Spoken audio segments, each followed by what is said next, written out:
오늘 5월 30일 주일 아침 우리에게 주시는 하나님의 말씀입니다. 신약 성경 누가복음 4장 16절부터 19절 말씀입니다. 이 기록된 계시의 말씀을 봉독해 드릴 때에 여러분 각자의 심령 속에 실제로 그리고 실제로 거하시는 예수님 음성을 꼭 들을 수 있기를 소원합니다.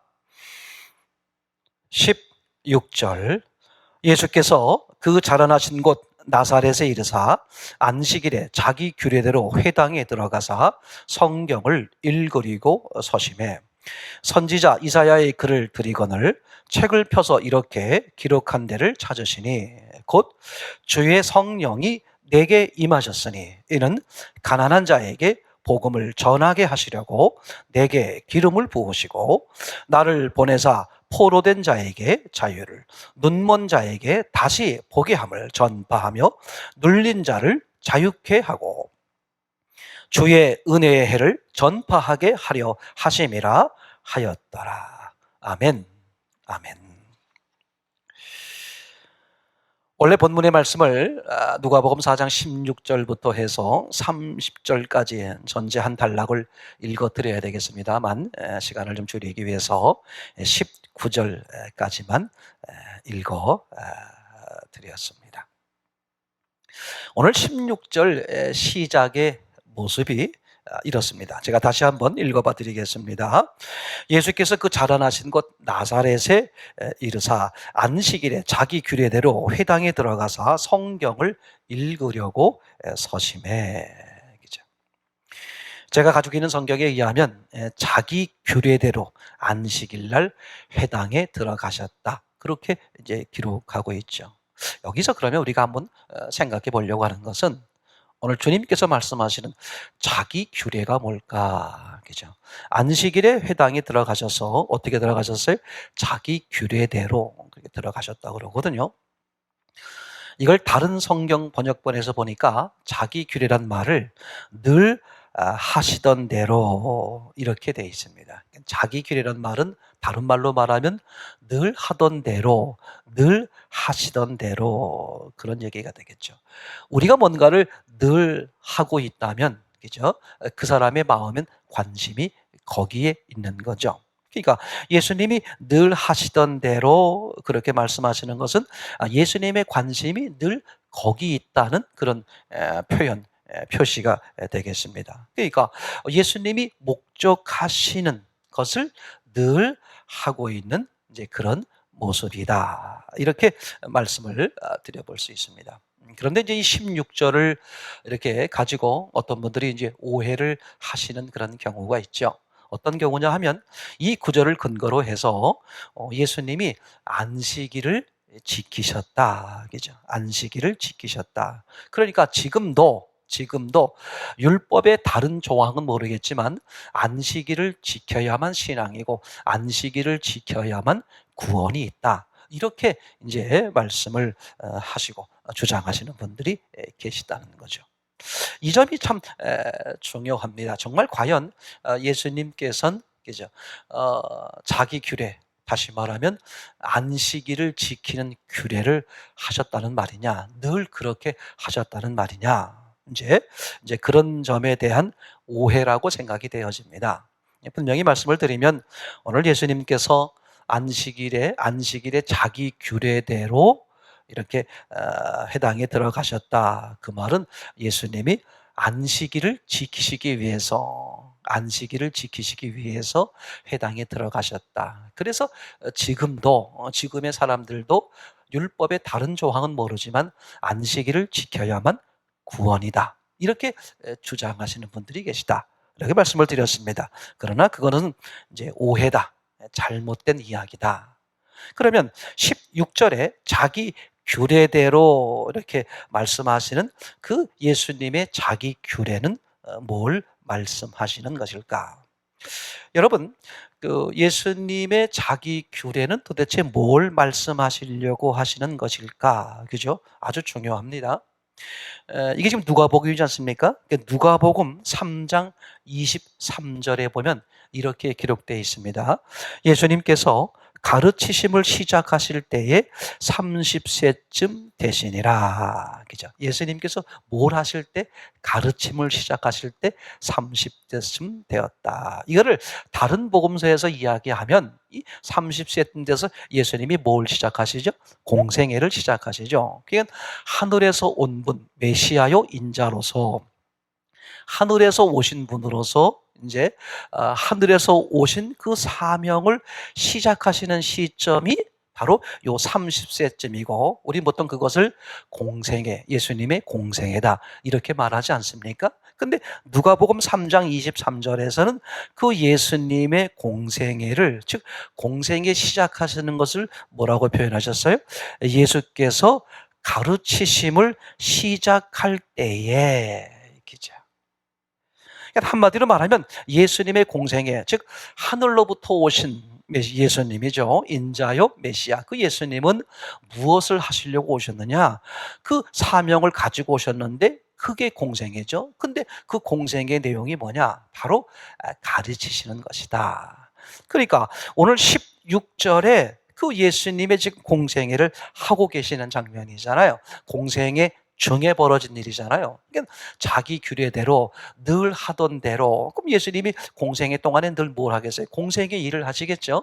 그러니까 공생의 일이 뭐냐? 누가복음 표현에 의하면 가르치시는 거다. 그러니까 예수님은 가르치시러 이제 오신 것이다. 그렇게 분명히 말씀을 드릴 수 있겠죠. 그래서 16절의 표현은 예수님은 안식일 날 자기 규례대로 회당에 들어가셨다. 이 말은 늘 하던 대로 회당에 들어가셨다. 이 말을 또 다른 말로 말하면 늘 하던 대로 뭘 하셨어요? 가르치시는 일. 늘 가르치시는 일을 하던 대로 회당에 들어오셨다. 그죠? 그러면 이제 16절의 내용이 조금 달라지겠죠? 어떻게 볼 수 있겠습니까? 안식일에 늘 하시던 대로, 즉, 가르치시는 것을 늘 하시던 대로 가르치시기 위해서 회당에 들어가셨다. 그죠? 그리고 성경을 읽으려고 서셨고, 그죠? 이사야서를 펼쳐서 61장을 펼쳐서 오늘 예수님이 이제 가르치시기 시작하시는 장면이 나오죠. 그러니까 여기서 자기 규례라고 말하고 있는 것은 그죠? 율법을 지켰다, 안식일을 지켰다, 그쪽을 말씀하시려고 하는 것이 아니라 그죠? 예수님이 하나님이요 하나님의 아들로서 이 땅에 오셔서 하시려고 하시는 일, 그 생애가 공생애고 그것은 바로 가르치시는 일이었다. 그렇게 분명히 말씀을 드릴 수 있죠. 이제 그러면 여기서 아주 중요한 점은 그러면 예수님의 공생애는 한마디로 가르치심이라고 누가복음에 기록되어 있는데 그러면 무엇을 가르치신다는 말일까? 그죠? 무엇을 가르치시기 위해서 이 땅에 오셨는가? 이제 그게 대단히 중요한 말씀이라고 생각이 되어집니다. 이것은 또한 그죠? 인자이신 메시아이신 하늘에서부터 오신 분의 목적이기도 하죠. 그죠? 이게 메시아의 목적이요, 예수님의 목적이기도 합니다. 예수님은 이사야의 예언대로 그죠? 기름 부음을 받은 메시아로서 그죠? 뭔가를 전하러, 전파하러, 가르치러 오셨는데 그게 17절 내용으로 기록이 되어 있습니다. 17절을 보겠습니다. 선지자 이사야의 글을 드리거늘 책을 펴서 이렇게 기록한 데를 찾으시니 하면서 18절, 19절 이렇게 이제 읽는, 이제 말씀하시는 장면이 나오고 있는 거죠. 그러니까 예수님은 메시아로서 가르치시러 오셨는데 이사야의 예언대로 그죠? 주의 은혜의 해를 전파하러 가르치시러 오셨다. 그렇게 말씀할 수 있는 것이죠. 당연히 이 말씀은 이사야서에 기록되어 있는 말씀이고요. 실제로 이사야서 61장 1절 2절에 기록되어 있는데 우선 그 61장 1절 2절을 먼저 읽어볼 필요가 있겠습니다. 1절 주 여호와의 신이 내게 임하셨으니 이는 여호와께서 내게 기름을 부으사 가난한 자에게 아름다운 소식을 전하게 하려 하심이라. 나를 보내사 마음이 상한 자를 고치시며 포로된 자에게 자유를, 갇힌 자에게 노임을 전파하며 여호와의 은혜의 해와 우리 하나님의 신원의 날을 전파하여 모든 슬픈 자를 위로하되. 그죠? 이사야서 61장 1절 2절에 기록되어 있기는, 그죠? 어떻게 표현되고 있냐면 마음이 상한 자를 고치고 포로된 자에게 자유를, 그리고 갇힌 자에게 노임을 전파하며, 그리고 2절에 여호와의 은혜의 해와 우리 하나님의 신원의 날을 전파하여 모든 슬픈 자를 위로하되. 그죠? 이 구절이 기록되어 있단 말이죠. 그러니까 이 구절을 지금 예수님께서 오늘 17절, 18절, 그리고 19절에 이제 표현을 하는데 조금 다르게 표현을 하고 있는 것을 이제 우리가 보게 되면서 이상하다, 그런 생각이 들 거란 생각이 듭니다. 자, 17절 오늘 말씀입니다. 선지자 이사야의 글을 드리거늘 책을 펴서 이렇게 기록한 데를 찾으시니 주의 성령이 내게 임하셨으니 이는 가난한 자에게 복음을 전하게 하시려고 내게 기름을 부으시고 나를 보내사 포로된 자에게 자유를, 눈먼 자에게 다시 보게 함을 전파하며 눌린 자를 자유케 하고. 당신이 이사야서에 기록되어 있는 바로 그 메시아다, 그렇게 말씀하시는 것이고요. 그래서 이제 오셔서 뭘 하려고 그러는 거냐? 가난한 자에게 복음이 증거되고 되게 하시려고 포로된 자에게 자유를, 눈먼 자에게 다시 보게 하고 또 눌린 자를 자유케 하려고 오셨다고 말씀하시면서 19절에 주의 은혜의 해를 전파하게 하려 함이라, 이렇게 말씀하셨어요. 이 점이 참 이상하죠, 그죠? 이사야서에는 뭐라고 기록이 됐냐면 2절에 여호와의 은혜의 해와 우리 하나님의 신원의 날을 전파하며, 이렇게 두 가지로 기록되어 있는데 오늘 예수님께서는, 그죠, 그 이사야서를 읽으시면서 뭐라고 말씀하시냐 하면, 그죠, 주의 은혜의 해, 이사야서 표현으로 말하면 여호와의 은혜의 해, 요것만 말씀하시고 우리 하나님의 신원의 날, 요 점에 대해서는 빼놓고 말씀을 안 하시는 것이죠.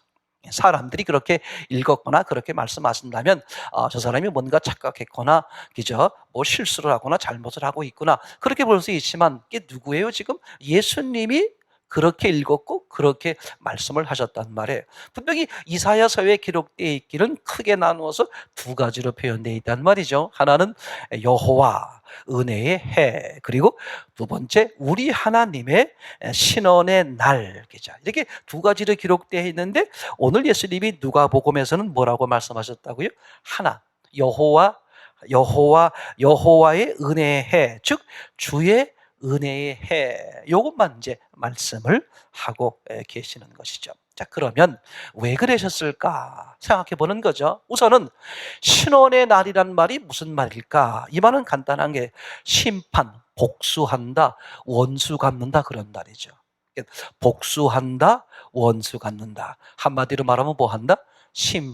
심판의 날, 이제 그렇게 말할 수가 있겠죠. 여호와의 은혜의 해, 한마디로 말하면 구원이죠. 구원, 그죠? 구원에 대해서 구원받는 은혜, 이렇게 말할 수 있다면 우리 하나님의 신원의 날은 복수요, 그죠? 원수 갚는 거요. 또 다른 한마디로 말하면 심판의 날, 그렇게 이야기를 하고 있는 거죠. 그러니까 신원의 날은 생략한 채 오늘 주의 은혜의 해만 선포하고 있는 것이죠. 이게 참 중요합니다. 그러니까 예수님이 메시아로서, 기름 부음 받으신 메시아로서, 하늘에서 오신 분으로서, 그죠? 이게 참 아주 중요한 의미를 말하고 있어요. 이 말은 정확히 말하면 이렇게 말할 수 있죠. 예수님의 초림의 목적과 예수님의 재림의 목적이 다르다, 그렇게 이제 구분할 수 있고요. 그죠? 이사야서 61장 이거 말씀을 근거로 해서 이 메시아가 오셨는데 메시아의 초림, 지금 예수님이 오신 거잖아요. 그죠? 이 메시아의 초림의 목적은 뭐다? 주의 은혜의 해를 선포하러 오셨다. 한마디로 말하면 뭐예요? 구원을 위해서 오셨다, 이제 그런 말이 되는 것이고, 그 다음에 재림, 그죠? 다시 한번 예수님이 재림을 하시는데 그 재림 때는 어떻게 되느냐? 그때는 뭐하러 오시는 거다? 바로 심판하시러 오시는 것이다. 그렇게 이제 분명히 선을 긋는 거죠. 근데 오늘 지금 예수님이 오신 것은 그래서 뭐 때문에 왔다? 심판을 위해서 오는 게 아니라 뭘 위해서 오셨다? 구원을 위해서 오셨다. 그래서 주의 은혜의 해를 전파하러, 이것을 가르치시러 오셨다. 이제 그렇게 분명히 말씀을 이제 하고 있는 것이죠. 그래서 참 놀라워요. 예수님이 이렇게 이제 간음하다가 현장에서 붙들린 여인이 예수님께 끌려오지 않습니까? 근데 예수님은 뭐라고 말씀하셔요? 나도 너를 정죄하지 않겠다. 이게 같은 의미가 되겠죠. 그러니까 예수님의 오심에 있어서 초림의 목적은 뭐다? 초림의 목적은 사람들을 심판하기 위해서 오신 게 아니라 무엇하러 오셨다? 사람들을 구원하시기 위해서, 그 구원을 가르치시기 위해서 오신 것이죠. 그러니까 이 땅에 오신 예수님이, 그죠, 우리를 위해 죽으시고 그리고 부활하시고 그 다음에 어떻게 돼? 우리 심령 속에 들어와서 살아와 주시는 그 은혜의 해, 그죠? 그걸 지금 선포하고 그걸 가르치시는 아주 중요한, 그러죠, 분명한 목적이 확실하게 되는 거죠. 그러니까 주님께서, 그죠? 주님께서 이 땅에 오셔서 이루시는 공생애, 즉 자기 규례의 내용이 뭐냐? 바로 그건 하늘에서 오신 메시아로서 주의 은혜의 해를 선포, 주의 은혜의 해를 가르치시는 바로 그 내용, 바로 그것이 뭐다? 그것이 당신의 규례, 늘 하시는 당신의 규례요. 그것 때문에 오셨고 그게 오신 초림 예수님의 목적이다. 아주 분명하게 우리에게 말씀을 해 주시는 것이죠. 그래서 우리는 그 예수님 때문에, 그죠, 구원을 받을 수 있는 것이고 또 은혜를 입을 수 있는 것이고, 저는 그래서 이렇게 말씀을 드리는 거예요. 여러분, 그죠? 우리가 지금 예수님이 초림하셔서 이렇게 이제 은혜를 받는 시간이 아니겠습니까? 그러기 때문에 어떤 누구도 뭐가 있다? 기회가 있다. 나는 이제 내 인생은 틀렸어. 나는 이미 심판을 받았어. 나는 돌이킬 수 없는 존재야. 뭐 그렇게 낙담하고 낙심하고 좌절하고 절망하는 그 시기가 아니라 어떤 모습의 사람일지라도, 그죠? 현장에서 걸린 그 가늠한 여인, 그죠? 그 여인에게도 나도 너를 정죄하지 않겠다라고 말씀하시는 의미는 뭐다? 다시 돌아올 수 있는 기회가 있다. 그런 의미를 포함하는 거겠죠. 그래서 지금 살아가는 모든 사람들, 우리가 숨을 쉬고 있는 한, 아침에 눈을 뜨고 있는 한, 우린 다 뭐가 있는 것이다? 주의 은혜의 해를, 이 주의 은혜의 해의 은혜를 입을 수 있는 기회를 다 가진 분들이다. 아멘. 이제 그런 점에서 우리는 언제든지 일어설 수 있고요. 언제든지 회복할 수 있고요. 맞습니까? 우리는 주께 돌아서기만 하면, 주의 그 은혜의 해를 받아들이기만 하면, 맞습니까? 상상할 수 없는 이미 약속된, 이미 이루어 놓으신 그런 하나님의 은혜를 다 누리게 되는 것으로 믿습니다. 자, 그러면 오늘 주님께서 자기 규례대로 늘 하시던 대로, 즉 초림 예수님, 메시아로서 초림 예수님의 목적, 뭐하러 오셨다고요? 주의 은혜의 해를 가르치시려고, 주의 은혜의 해를 선포하시려고. 아멘. 이제 그렇게 해서 오셨는데, 자, 그러면 주의 은혜의 해라는 것은 어떤, 구체적으로 어떤 의미를 갖는 걸까? 이것은 레위기 25장 말씀을 근거로 해서 볼 수 있는데, 50년보다 돌아오는 희년에 해당하는 것이죠. 그러니까 희년이 되면 모든 사람들은 다 자신의 원래 상태로 복원할 수가 있어요. 이 해가 되면, 그죠, 노예로 팔렸던 사람도 어떻게 돼? 다시 노예를 해방시켜 줘야 되고, 또 땅을, 그죠, 땅을 이렇게 빼앗겼거나 팔렸거나 그렇게 했던 모든 땅들도 어떻게 돼야 돼? 원 소유주에게 돌려주는, 그게 50년에 맞이하는 희년의 의미가 되는 것이죠. 그러니까 잘못되어 있는, 넘어져 있는, 쓰러져 있는, 그죠, 그런 상태의 모든 것들을 어떻게 다시 원상태로 회복시켜주는 은혜의 해가 바로 이 희년에 해당하는 것이고, 지금 이 해가 되겠죠. 그래서 오늘 성경에 표현하고 있는 것처럼 포로된 자에게 자유를, 눈먼 자를 다시 보게 하고 눌린 자를 자유케 해주고, 한마디로 말하면 영원한 자유, 영원한 안식, 그리고 구원이요 천국을 상징하는, 바로 그것이 이 희년에 해당하는 것이죠. 그 희년에 해당하는 주의 은혜의 해를 예수님이 선포하시니까 당연히 안식일 날, 맞습니까? 안식일 날 이걸 선포하는 것이 너무나도 당연하다는 생각이 듭니다. 그래서 성경이 말씀하시는 이 참된 희년이란 하나님께서 우리를 원래의 상태로 복원시켜 주시는 것을 의미하는 거죠. 그죠? 아담 안에서 우리는 모든 것을 다 잃어버렸죠. 맞습니까? 그래서 우리 자신을 죄의 종에게 팔아버렸고, 그죠?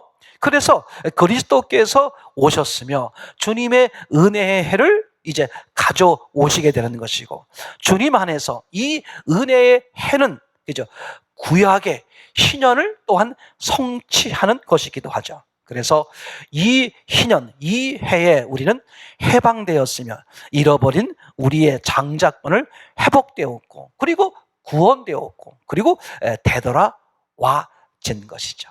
이 놀라운 사실, 그죠? 한마디로 우리 이렇게 늘 하는 말씀대로 표현을 하면 예수님이 우리를 위해 죽으시고 우리를 위해서 부활하시고, 그리고 어떻게 돼요? 다시 우리 옛날의 지위, 우리가 잃어버렸던, 빼앗겨버렸던, 그죠? 우리 옛날의 지위를 다시 회복시켜주는 하나님과 화목한 관계, 하나님의 자녀, 그죠? 부자 관계. 놀랍습니까? 이렇게 천국을 회복시켜주는 것이요, 구원을 회복시켜주는, 그걸 위해서 예수님이 오셨다. 그게 오신 예수님의 초림의 목적이다. 그것이 자기 규례고 늘 하던 대로고, 이렇게 지금 표현하고 있는 것을 생각을 해보게 되는 것이죠.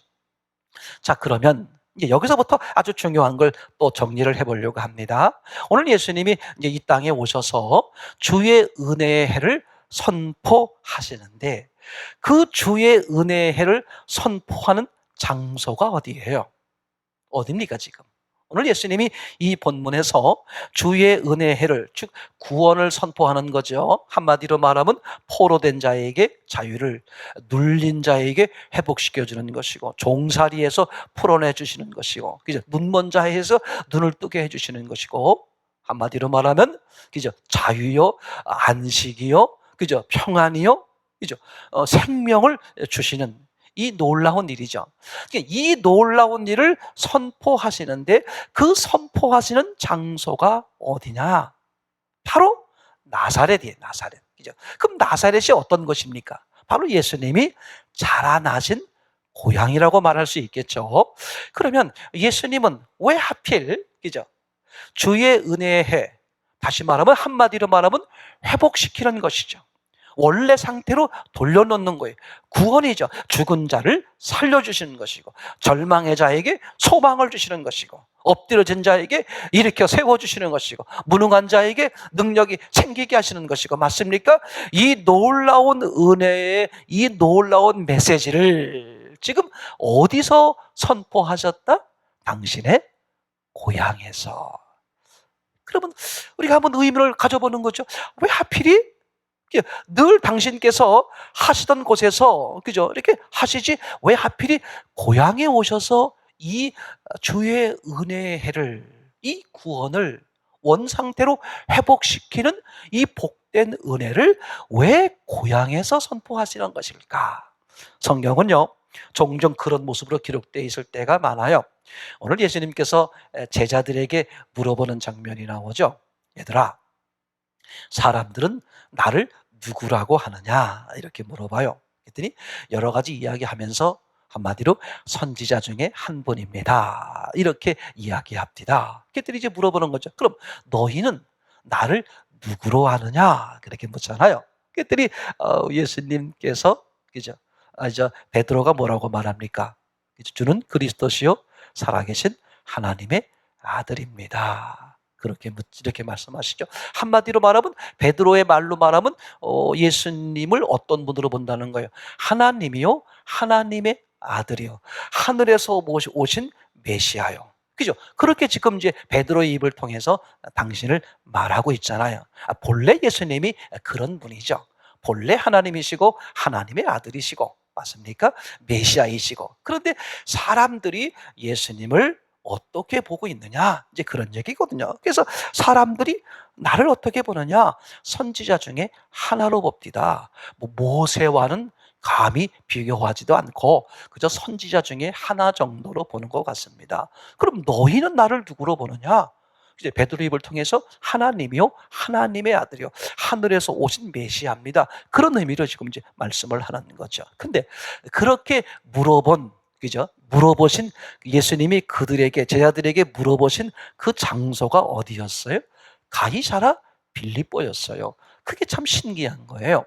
그냥 예수님이 행동하시던데 늘 활동하시는 거기서 갈릴리나 이런 데서 그죠? 자, 사람들이 날 누구라 그러느냐? 얼마든지 거기서 물어볼 수 있는데 예수님은 일부러요. 가이사라 빌립보로 가십니다. 가이사라 빌립보로 가신 다음에 거기서 그런 질문을 던지는 거예요. 그러면 생각해 보세요. 왜 하필이 거기 가서 그 질문을 던질까? 그 장소가 어떤 곳이기 때문에 뭐라고요? 가이사라 빌립보. 그러면 이제 그 가이사라 빌립보라는 것이 어떤 곳이냐? 한마디로 말하면 헤로드 왕이 그죠? 자기의 그 충성을 표신하기 위해서 그죠? 세계를 지배하고 있었던 로마의 황제 가이사라죠, 그죠? 로마의 황제 가이사라를 기리기 위해서 충성 맹세하기 위해서 이제 새로운 도시 하나를 건설하죠. 도시 하나를 건설하면서 뭐라고 이름 붙였어요? 가이사라, 그죠? 그러니까 그 당시에는요, 뭐 헤롯뿐만 아니라 모든 전 세계 사람들이 그죠? 그 세계의 왕 그러면 누구였어요?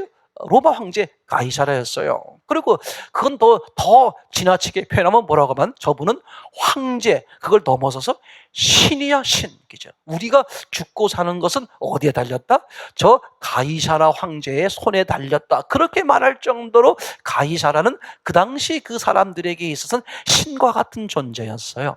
그래서 가이사라가 신과 같은 존재로 불리는 그 장소에 가서 예수님이 물어보시는 거예요. 나를 누구로 보느냐? 그래서 베드로의 입을 통해서 내가 누구다? 내가 바로 신이다. 그죠? 내가 바로 하나님이요. 내가 바로 세상을 지배한 자요. 세상을 구원하는 자요. 세상을 책임지는 자요. 지금 그렇게 주님이 일부러 가이사라 빌립보에 가서 나를 누구라 하느냐 이렇게 질문한 거죠. 오늘 주의 은혜의 해, 이 복된 소식을 그죠? 포로된 자에게 자유를, 눌린 자에게 해방을 그죠? 그리고 눈먼 자에게 어떻게 눈뜨게 함을 한마디로 말하면 완전한 자유요, 완전한 안식이요, 완전한 평안이요, 완전한 구원의 이 복된 소식을 선포하는데 왜 하필이 그것은 고향 그죠? 고향 나사렛 자라나신 곳 그 나사렛 고향에 가서 이 말씀을 선포하시는 것일까? 아주 중요합니다. 이걸 한마디로 말하면요 이렇게 말할 수 있는 거죠. 이제 이 고향 나사렛 그죠? 여기는 예수님이 자라나신 곳이죠. 그러니까 고향 사람들은 예수님을 너무나 잘 아시죠, 그죠? 맞습니까? 얼마나 잘 알겠어요. 예수님에 대해서 이 고향 사람들은 얼마나 잘 알겠습니까? 이제 다른 지방에 있는 사람들이거나 주변에서 어쩌다 이렇게 보기만 한 사람들은 와 저분은 말씀을 잘 전하셔. 와 놀라운 기적을 행하셔. 이렇게 제자들을 이렇게 몰고 다니는 인기 있는 분이야. 뭐 그런 정도로만 알 수 있을까요? 고향 사람들은요 미처 그들이 알지 못하고 있는 예수님의 아주 속속들이를 너무나 잘 알고 있었어요. 아니 누구? 아니 저거 그 요셉의 아들 아니야? 그 동네 어른들이 예수님을 가리키면서 뭐라고 말하겠어요? 아니 저거 아니 저거 요셉 그 목수 요셉 그 아들 아니야? 그죠? 뿐만 아니라 또 아니 우리가 알기로는 쟤는 학교도 안 다녔는데 이렇게 생각할 수도 있고요. 또는 그래 젊은 친구들은 또 뭐라고 말하겠습니까? 아니 예수? 아니 우리와 함께 벌거벗고 막 수영하고 아니 그랬던 그 친구들 아니야? 아니 어릴 때부터 우리가 다 봤는데 코도 흘리기도 하고 함께 자라고 함께 먹고 함께 놀고 그 예수 아니야? 그러니까 다른 사람들이 알지 못하고 있는 그 부분까지도 이 고향 사람들은 예수님에 대해서 낱낱이, 아주 낱낱이 잘 알고 있지요. 그런데 예수님께서 어떻게 하셨어요? 바로 이 고향에 이제 와서 거기서 주의 은혜를 선포한단 말이죠. 자, 또 하나 얘기해 보겠습니다. 우리 지난 주일날, 그죠? 그죠?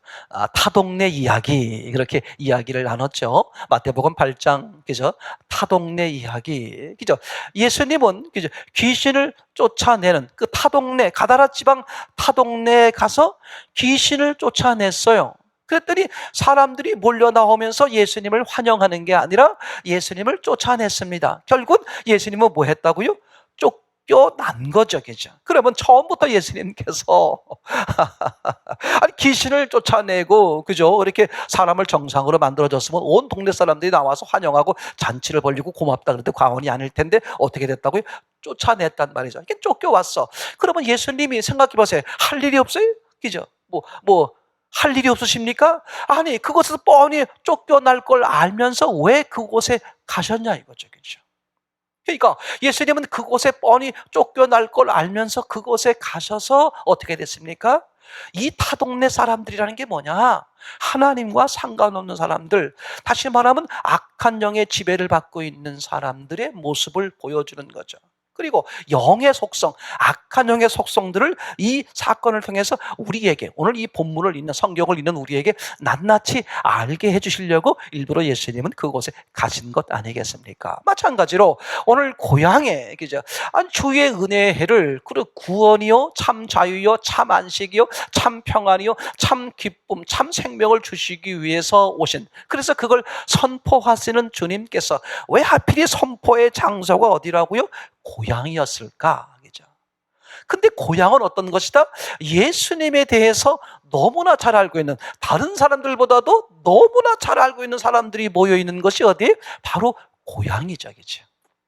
근데 결국은 예수님께서 그곳에 가서 주의 은혜를 선포했어요. 그랬더니 고향 사람들이 와, 역시 우리 동네 영웅 났네. 예수님 대단해요 하면서 예수님을 기뻐하고 즐거워하고 막 잔치하고 환영하고 막 자랑하고 자부심을 갖고 온 동네 사람들이 그렇게 한 게 아니라 뭐라고 말해요? 고향 사람들이 예수님을 쫓아냅니다. 죽이려고 해요. 죽이려고 해요. 이게 아주 중요한 사건입니다. 아니, 생각해보세요. 당신 동네에서 태어난 그 아이가 잘 자라가지고 나라를 위해서, 국가를 위해서, 세계를 위해서 큰 일 하시는 아주 큰 사람으로 크면 온 동네 프랑카드를 붙이고요. 환영, 막 기뻐하고 막 그렇게 기죠. 그렇게 해도 시원찮을 판에 오늘 고향에 오셔서 말씀을 증거해 준단 말이죠. 참 자유, 참 생명, 그죠? 다시 말하면 원상태로 회복시켜 주려고 하는, 눌려있는 사람들에게, 눈먼 사람들에게 참 자유요, 참 생명을 주시는 그 놀라운 메시지, 놀라운 은혜를 지금 선포하는데 어떻게 한다고요? 그 예수님을 환영하는 게 아니라 예수님을 잡아 죽이려고 하는 그 모습. 그럼 예수님은 그 사실을 모르겠어요? 고향에서 증거하면? 아시죠? 아시기 때문에 예수님은 중간에 뭐라고 말씀하셨습니까? 선지자가 고향에서는 환영을 받지 못한다. 그렇게 말하는 것이죠. 그러면 선지자가 왜 고향에서 환영을 받지 못할까? 여러분, 선지자라는 것은요, 생각해 보세요. 그분이 처음부터 딱 태어날 때부터, 그죠? 선지자로 자라는 게 아니라 평범하게 자랐단 말이죠. 근데 어느 날 하나님이 탁 부르시는 거예요. 하나님이 부르셔서 하나님의 말씀을 넣어주고요, 하나님의 지혜와 하나님의 은혜와 하나님의 능력을 딱 덧입혀주는 것이죠. 그 사람은 그때부터 선지자, 하나님의 일꾼으로서의 일을 하게 되죠. 그러면 그죠? 평소에 그 사람을 잘 알고 있었던 사람들은 저게 어떻게 저렇게 변한 거야? 귀신이 들렸나? 저게 뭐야? 그죠? 얼마든지 어떻게 돼요? 그 선지자에 대한, 그죠? 어릴 때부터 봤던, 그죠? 그런 육신적 친구, 육신적 지식, 이런 걸로 인해서 어떻게 돼요? 선지자가 말하는 것을 있는 그대로 받아들이지 못하는, 그죠? 그 모습이겠죠. 예수님이 어린 시절부터 이곳에 계셨기 때문에, 그죠? 예수님의 어린 시절을, 특별히 자라나는 공생애 이전의 어린 시절을 다 안단 말이죠. 그러니까 예수님에 대한 육신의 지식, 육신의 알매에 대한 모든 것을 다 알고 있어요. 근데 그 예수님이 이제 공생애로서 진짜 하나님이 보내신 자로서, 기름 부은 자로서의 하늘에서 오신 그 목적을, 그 자기 규례를 딱 시작하시는데, 그죠? 이미 예수님에 대한 어린 시절부터 그 육신의 지식들에 가득 차 있는 사람들 입장에서 보면 저게 뭔 소리야? 미쳤나? 귀신 들렸나? 전혀 예수님을 이해할 수 없고 예수님의 말을 받아들일 수 없죠. 그러니까 예수님을 죽이려고 한단 말이죠. 그러니까 고향 사람들이란 예수님에 대해서 뭐가 가득해 있다? 선입견이 가득해 있는 모습이죠. 그죠? 다시 말하면 예수님의 육신적 모습이 가득해 있어요. 가득해 있어. 그러니까 예수님의 육신적 모습이 가득해 있다 보니까 아무리 그 예수님이 하늘의 이야기를 하려고 해도, 맞습니까? 영의 세계를 말하려고 해도 육의 세계에 대한 그 모습이 가득 차 있는 고향 사람들로서는 어떻게 돼요? 받아들이기가 어렵죠. 그러니까 예수님이 그 포로된 자, 눌린 자, 맞습니까? 그죠? 눈먼 자, 오늘 그들을 해방시키기 위해서, 그들을 자유케 하기 위해서, 그들을 건지기 위해서, 그들을 원상회복시키기 위해서 오늘 이 복음을, 천국 복음을, 이 주의 은혜를 선포하는데 왜 그게 고향 사람들에게 와서 선포하느냐? 중요한 사실이죠. 그러니까 고향 사람들이란 선입견에 가득 쌓이는 모습이죠. 그것을 예수님의 관점으로 말하자면 고향 사람들이란 바로 뭐다? 영이 포로된 자, 눌려있는 자, 눈먼 자. 너희들이 바로 포로다. 너희들이 바로 눌린 자다. 너희들이 바로 뭐다? 너희가 바로 그렇게, 그죠? 귀가 안 들리는 자고, 맞습니까? 넘어진 자고, 죽은 자고. 그러니까 그들에게 뭐가 필요하다? 바로 주의 은혜의 해가 바로 너희들에게 필요하다. 너희 같은 사람들에게 필요하다. 너희 같은 심령들에게 필요하다. 그것을 강하게 강조하시기 위해서 예수님이 주의 은혜의 해, 한마디로 말하면 해방이죠. 한마디로 말하면 자유죠. 한마디로 말하면 참 구원이죠. 그죠? 한마디로 말하면 참 안식이죠. 그게 하늘에서 오신 초림 예수님의 목적이죠. 그러니까 그것이 누구에게 필요하냐? 어떤 사람들에게 필요하냐? 바로 너희들이다. 그죠? 너희가 이사야서에 기록되어 있는 대로 너희가 뭐다? 너희가 지금 포로로 있는 것이고, 죄의 포로에 있는 것이고, 그죠? 죄에 눌려 있는 것이고, 맞습니까? 너희가 눈먼 상태에 있는 것이고, 안식을 잃어버렸고, 자유를 잃어버렸고, 맞습니까? 해방을 잃어버렸고, 바로 너희들에게, 너희 같은 심령들에게 뭐가 필요하다? 이 주의 은혜의 해가 필요하고, 그걸 위해서 예수님이 오셨다. 그걸 말씀하시기 위해서 오늘 예수님께서 하필이 어디에서? 그죠?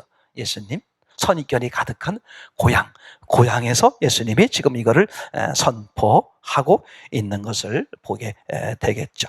여러분, 중요합니다. 그러니까 이 고향 사람들이란 선입견에 가득 차 있는 것이죠. 그럼 어떤 선입견이냐? 외모죠, 외모. 예수님의 육에 대해서만 아는 거예요. 육신에 대해서만 아는 거죠. 한마디로 껍데기만 아는 거죠. 그러니까 외모를 기준하는 사람은 뭐다? 선입견에 빠져 있는 것이죠. 그러니까 외모를 기준하는 사람은 뭐다? 다 그들은 어떤 의미다? 크게 포로된 거다. 크게 자유를 잃어버린 거다. 크게 눌린 자고 크게 눈먼 자다. 여러분, 창세기 3장 선악과 사건에서 하나님을 등지고, 그죠? 선악과를 따먹는다는 것은 하나님을 등지는 거잖아요. 하나님을 떠나는 거잖아요. 그죠? 싫어. 내 마음대로 살 거야. 그렇게 하나님을 거역하고 등지고 선악과를 따먹었어요. 그랬더니 선악과를 따먹었더니 제일 처음 나타난 현상으로 어떻게 기록되어 있어요? 눈이 떠졌다 그랬어요. 근데 눈이 떠졌는데 뭐가 보였다 그랬습니까? 외모, 벗은 게 보였죠. 즉 외모 쪽으로 눈이 떠진 것이죠. 거꾸로 말하면 눈이 감긴 거예요. 그죠? 눈먼자가 돼버린 것이죠. 그러니까 눈이 멀어지니까 맞습니까? 외모, 껍데기가 보였다. 다시 말하면 본질을 보지 못한다. 그런 사람이 된 거죠. 그러니까 사람은 본질을 볼 수 있어야 되는데 그걸 못 보게 된 거예요. 그걸 눈이 멀었다. 그죠? 죄의 포로가 된 거다. 죽음의 자가 된 것이다. 자유를 잃어버린 것이다. 안식을 잃어버린 것이다. 하나님을 떠남으로써 맞습니까? 그래서 이제 죽음의 상태요, 죄의 상태요, 포로의 상태요. 그런 상태에 있는 너희를 위해서 하나님이 하나님의 아들 메시아를 보내신 것이죠. 그래서 그것을 회복시키기 위해서 그게 주의 은혜의 해를 선포한다. 이렇게 지금 말씀을 드리는 것이죠. 그러니까 분명한 사실이 뭐냐면 선입견을 가지고 있으면 진짜 봐야 될 진리를 못 보는 거죠. 그죠? 그러니까 이들은 한마디로 말하면 자기 딴에는 그렇지 않다고 생각할지 모르지만 외모를 기준하는 사람들, 선입견이 가득한 사람은 심령에 뭐가 없는 거예요? 자유가 없는 거예요. 그걸 보통 또 다른 말로 말하면 고착이라 그러잖아요. 그죠? 그러니까 선입견에 가득 차 있으면요 진리를 제대로 못 봐. 있는 걸 있는 대로 못 봐요. 자기 시각, 선입견에 쌓여있는 시각대로 보는 거죠. 그죠? 빨간 선글라스를 끼고 있으면 세상이 온통 다 보는 것마다 빨갛게 보이겠죠. 파란 안경을 쓰고 있으면 보는 것마다 파랗게 보이는 거예요. 그러니까 자기 선입견에 따라서 진실을 못 보는 거예요. 진리를 못 보는 것이죠. 이것이 뭐예요? 눈먼 자예요. 맞습니까? 그러니까 심령에 자유가 없는 사람들이다. 그렇게 이제 말씀을 하는 것이고. 그러면 주의 은혜의 해인 이 희년 어떻게 돼? 다 원상태로 회복시켜주는 이 은혜는 누가 필요한 사람들이다? 바로 이러한 사람들이죠. 심령에 자유가 없는 사람들, 한마디로 말하면 포로된 자요, 눈먼 자요, 눌린 자들이다. 이들에게 뭐가 필요해? 구원이 필요한 사람들이다. 그러니까 예수님은 구원을 의미하는 이 참 자유를 주는 희년이 누구에게 필요한 것인가를 이제 선입견에 빠져 있는 이 고향 사람들을 가지고 설명하는 거죠. 그죠? 그러니까 고향 사람만 그러겠습니까? 고향 사람들이 아닐지라도 다른 지역에 사는 사람일지라도 맞습니까? 그죠? 이렇게 선입견에 빠져 있으면 어떻게 돼? 진리를 못 봐요. 선입견에 빠져 있는데 자신들은 정당하게 보고 있다고 여기는 거죠. 근데 예수님은 그들을 가리켜서 뭐라고 말해요? 너희가 바로 포로야. 너희가 바로 눌린 자야. 너희가 바로 그죠? 눈먼 자야. 나는 그런 너희들을 위해서 온 거야. 이걸 아주 각인시키기 위해서 아주 그죠? 대표적으로 선입견에 빠져 있는 그래서 심령의 자유가 없는 고향에 가셔서 예수님이 이 주의 은혜에 맞습니까? 다시 복원시키는, 되돌리는, 구원시키려고 하는 참 자유요, 참 안식을 주려고 하는 이 선포를 고향에 가서 예수님이 하시는 것이다. 아멘. 자, 그렇다면 이제 결론입니다. 자, 그러면 이 고향 사람 같은 그죠? 고향 사람 같은 심령의 자유가 없는 선입견에 빠져 있는 그런 사람들, 그런 우리는 어떻게 구원을 받을 수 있을까? 어떻게 주의 은혜의 해에 은혜를 입을 수 있을까? 그죠? 이걸 예수님은 이방인들로서 설명을 했어요. 그래서 대표적으로 엘리야 시대와 엘리사 시대에 누가 은혜를 입게 되었는지, 누가 주의 은혜를 입게 되었는지를 이제 말씀하는 거죠. 26절을 보겠습니다. 엘리야가 그 중에 한 사람에게도 보내심을 받지 않고 오직 시돈 땅에 있는 사렙다의 한 과부에게 뿐이었으며 27절 또 선지자 엘리사 때에 이스라엘에 많은 문둥이가 있었을 때 그 중에 한 사람도 깨끗함을 얻지 못하고 오직 수리아 사람 나만 뿐이니라. 아멘. 그러니까 이스라엘에도 그죠? 어려운 과부가 많고, 그죠? 가난한 사람들이 많고, 문둥병자가 많았는데, 정작 주의 은혜를 입은 사람들은 이방인만 은혜를 입었다. 지금 그렇게 예수님이 이제 지적을 하시는 것이죠. 그러니까, 그러면 이게 무슨 뜻이냐? 그죠? 주의 은혜를 누가 입을 수 있느냐? 지금 누구에게 필요하냐? 선입견에 쌓여 있는 사람들이죠. 맞습니까? 고향 사람들로 대표되는 모든 선입견에 빠져 있는, 즉 외모를 보고 있는 사람들이죠. 근데 누가 외모를 보는 사람들이? 하나님을 떠난 사람들은 다 외모를 봅니다. 그래서 창세기 3장 10절에서도 선악과를 따먹음으로써 하나님을 등지게 된 거죠. 근데 그들에게, 사람들에게 뭐가 왔다? 두려움이 왔다. 근데 두려움이 오게 된 이유가 뭐였다? 벗은 게 보였어요. 그죠? 벗은 몸이, 벗은 게 보이니까 두려워진 거죠. 벗은 걸 본다는 건 무슨 뜻이에요? 외모죠, 외모. 외모를 봤다, 외모를 기준했다, 그런 말이죠. 그러니까 고향 사람을 필두로 해서 외모를 보는 모든 사람들은 뭐예요? 포로요, 자유를 잃은 자요. 맞습니까? 눌린 자요. 맞습니까? 눈먼 자다. 그죠? 근데 그들은 왜 그런 거예요? 하나님을 떠났기 때문에 오게 된 결과인 것이죠. 그래서 그들에게 바로 그런 하나님의 사랑의 은혜가 그들에게 필요하다. 그래서 이 땅에 오신 거 아니겠습니까? 맞습니까? 자, 그런데 이제 그러면 이 땅에 오셨는데, 그런 포로요, 눌린 자요, 눈먼 자에게 오셨는데 그들이 다 주의 은혜에 은혜를 입느냐? 그렇지 않다는 거예요. 그 가운데서 어떤 사람이 주의 은혜를 입게 되느냐? 누가 구원받고 누가 주의 은혜를 입을 수 있느냐 하는 것을 지금 어떻게 표현했어요?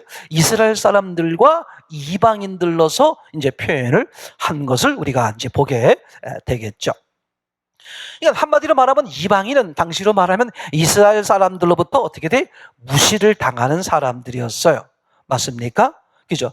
그러니까 이스라엘 사람들은 하나님에 대해서 너무나 잘 아는 사람들이다. 그렇게 자부하는 사람들이잖아요. 그리고 하나님은 우리의 하나님이야. 우리만의 하나님이야. 그리고 우리는 하나님 말씀을 잘 지켰기 때문에, 율법을 잘 지켰기 때문에 우리는 의인이야. 근데 이방인 저들은 죄인이야. 그렇게 여기는 사람들이잖아요.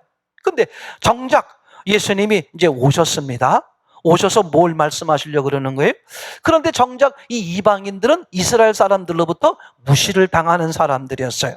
다시 말하면 이 이방인들은 어떻게? 선입견에 쌓여있는 육을 기준하는 거죠. 외모. 우리는 혈통이 이스라엘 사람들이니까 우리는 하나님의 백성이고, 너희는 혈통이 이방 사람이니까 하나님과 상관없는, 하나님으로부터 버림받은 자들이야. 그러니까 사람을 어떻게 판단하는 거예요? 육, 외모로 판단하는 거죠. 맞습니까? 그런 외모요 육으로 기준하는 선입견이 가득한 사람들, 그런 선입견이 가득한 사람들로부터 이방인들은 어떻게 돼? 버림을 받는 바로 그런 모습이잖아요.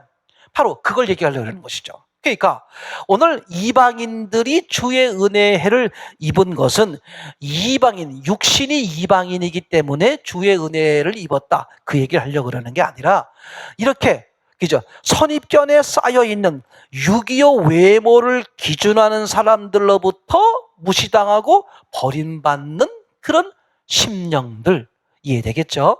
그 보통 성경은 가난한 심령 이렇게 말하죠. 그런 가난한 심령, 맞습니까? 선입견이요 외모를 기준하는 사람들로부터 어떻게 돼요? 이제 버린 취급당하고 멸시받는 그런 심령, 그런 심령을 가진 자를 지금 뭐라고 표현한 거예요? 이걸 이방인이다, 그렇게 이제 표현을 한 거죠. 그래서 엘리야 시대에 구체적으로 말하면 어떤 사람이 은혜를 입냐? 시돈 지방의 사렙다 과부만 은혜를 입었다고 써 있어요. 열왕기상 17장 12절 이하의 말씀인데, 그러면 3년 반 동안 뭐가 왔어요? 흉년이 왔어. 그러면 보세요. 이스라엘 사람들에게도 엄청난 어려운 과부가 많았는데 그들을 다 제껴두고 이 이방인인 사렙다 과부에게만 은혜가 임했단 말이죠. 그러면 왜 임했을까? 그죠? 선지자가 나타납니다. 근데 이제 땔감을 줍고 있던 그 여인에게 말합니다. 물 한 잔 다오. 그랬더니 그죠? 이방인임에도 불구하고 물 한 잔을 주려고 할 때 뭐라고 말해요? 떡도 좀 있으면 다오. 그렇게 말합니다. 그때 여인이 뭐라고 말합니까? 이제 구워놓은 떡은 없고 밀가루 한 움큼이 있고 기름 조금이 있습니다. 이게 이제 모자.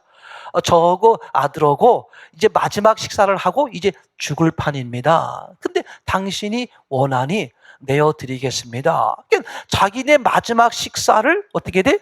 이 엘리야에게 내어놓지요. 제 말 이해되겠습니까? 그러니까 이것은 신약에서 말하면 그죠? 성전에서 헌금할 때에 그 두렙돈을 드렸던 그 여인, 그죠? 뭐라고 표현했습니까? 생활비 전부를 드렸다. 아니 그게 생활비 전부인데 그거를 헌금하고 나면 당신은 뭘 먹고 살겠다는 거예요. 그렇게 자신을 전부 내어준, 지금 이 사렙과 가부는 자기들 마지막 식사 그 전체를 내어준, 자기 목숨을 내어준 그런 모습이죠. 바로 그런 심령 맞습니까? 자기를 내어놓는, 자기 선입견이나 자기 지식에 빠져있지 않고 자기를 부인하는, 자기를 온전히 내어놓는 그 가난한 심령에게 주의 은혜의 해가 임한다, 그런 뜻이 되겠고, 또 그 다음에 그죠? 그 당시에 많은 문둥병자들이 있었는데, 이스라엘 땅에도 많은 문둥병자가 있었는데 이방인, 그죠? 이방 사람이죠. 누구였습니까? 아람왕 군대 장관이었던 이 나만 장군만 은혜를 입어요. 근데 나만 장군이 어떤 일이 있었느냐? 그죠? 이스라엘에서 포로로 붙들어 온 계집아이, 작은 계집아이 하나가 있었어요. 근데 이 자기 주인이 문둥병이 걸려 있으니까 이 계집아이가 뭐라 그랬어요? 우리나라에 가면 이렇게 그 문둥병을 고칠 수 있는 분이 있는데, 생각해 보세요. 아니 전쟁에 나가서 붙잡아 온 그 계집아이, 무슨 힘이, 아무 힘이 없는 그런 아이잖아요. 그 아이 말 한마디만 듣고 어떻게 돼? 그렇게 권세 있는 사람이 그 아주 하찮은, 권세로 말하면 하찮은 죽은 목숨과도 같은 그 작은 아이의 말을 듣고 몸을 움직이죠. 이게 뭐예요? 자기를 완전히 포기한, 자기를 완전히 내어놓는, 이게 가난한 심령의 공통점이잖아요. 그것을 성경에선 어린아이로 주로 이제 표현하곤 합니다만, 이렇게, 즉, 이렇게 가난한 심령을 가진 사람들이 주의 은혜에 은혜를 입게 된다. 여러분 참 놀라운 사실이에요. 선입견에 쌓여 있으면요, 절대 구원은 불가능합니다. 뿐만 아니라 선입견에 쌓여 있으면 너무 놀라운 게 뭐냐면요, 성숙도 안 되는 거죠. 얼마나 중요한지 몰라요. 자, 정리해 봅시다. 오늘 주님께서 주의 은혜의 해를 선포하시는 거예요. 근데 주의 은혜의 해라는 건 한마디로 말하면 구원이에요. 다시 말하면 원래 상태로 돌려놓는 거예요. 당신이 희생하심으로써, 당신이 죽으시고 부활하심으로써, 그죠? 그리고 찾아와서 함께 동거해 주심으로써 원래 상태로 돌려놓으려고 하시는 주의 은혜의 해, 하나님의 놀라운 은혜의 계획이고 은혜의 실천이죠. 오늘 그것을 선포하시는데 왜 하필이 고향에 와서 선포하시느냐? 그것은 크게 나누면 두 가지죠. 하나는 그죠? 바로 이 고향 사람들이 주의 은혜의 해가 필요한 사람이다. 아니 그러면 고향 사람만 필요하고 타향 사람들은 안 필요해, 그런 뜻이 아니라 고향 사람과 같이, 왜 고향 사람들이 필요하냐? 이들은 선입견에 가득 쌓여 있다. 그죠? 여기서 말하는 선입견이란 것은 뭐예요? 육이야. 육을 기준해서, 육을 기준한 예수님을 아는 거죠. 외모를 기준한 예수님을 아는 거예요. 그러니까 예수님을 제대로 못 보는 거죠. 그러니까 다시 말하면 진리를 제대로 못 보는 거예요. 그러니까 이들이 바로 포로된 자요, 눌린 자요, 눈먼 자다.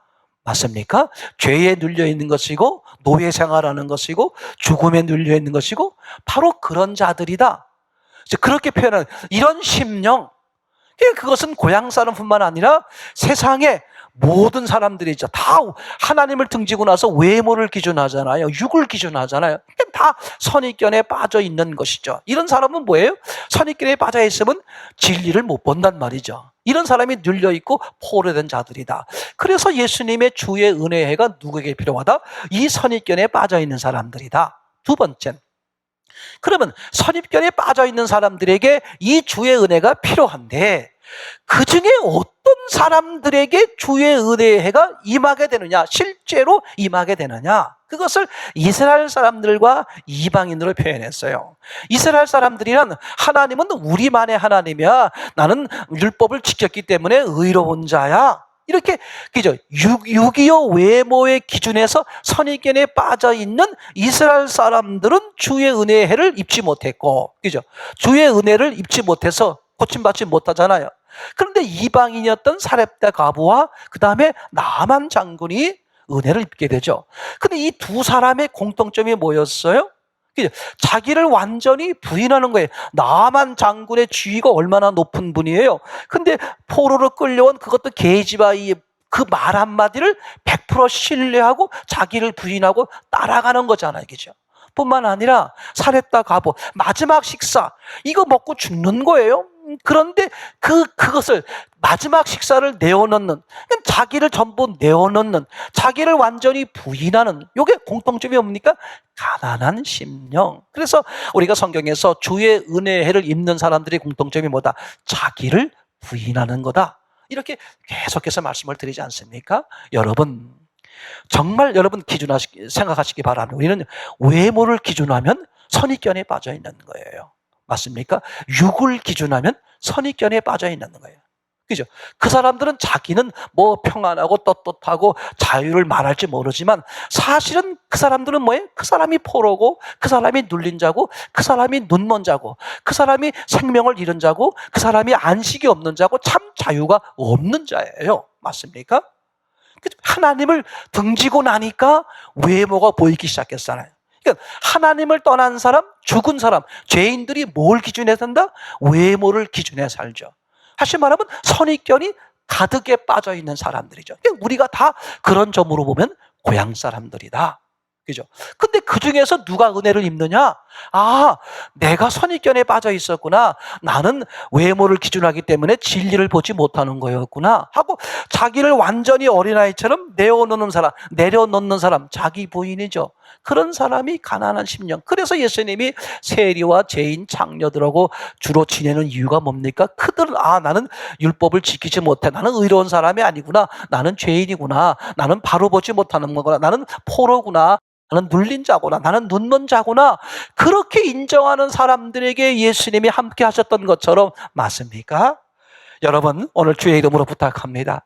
오늘 선입견들이 다 사라지기를 원합니다. 육을 기준하는 삶이 다 사라지길 원합니다. 외모를 기준하는 삶이 모두 사라지길 원합니다. 그래서 정말 주님이 주시는 은혜에 따라서 맞습니까? 본질을 볼 수 있고 영을 볼 수 있고 주의 은혜로 인해서 참 자유, 참 안식, 참 평안, 참 생명을 누릴 뿐만 아니라 계속해서 누리시는 저와 여러분 되시기를 간절히 소원합니다.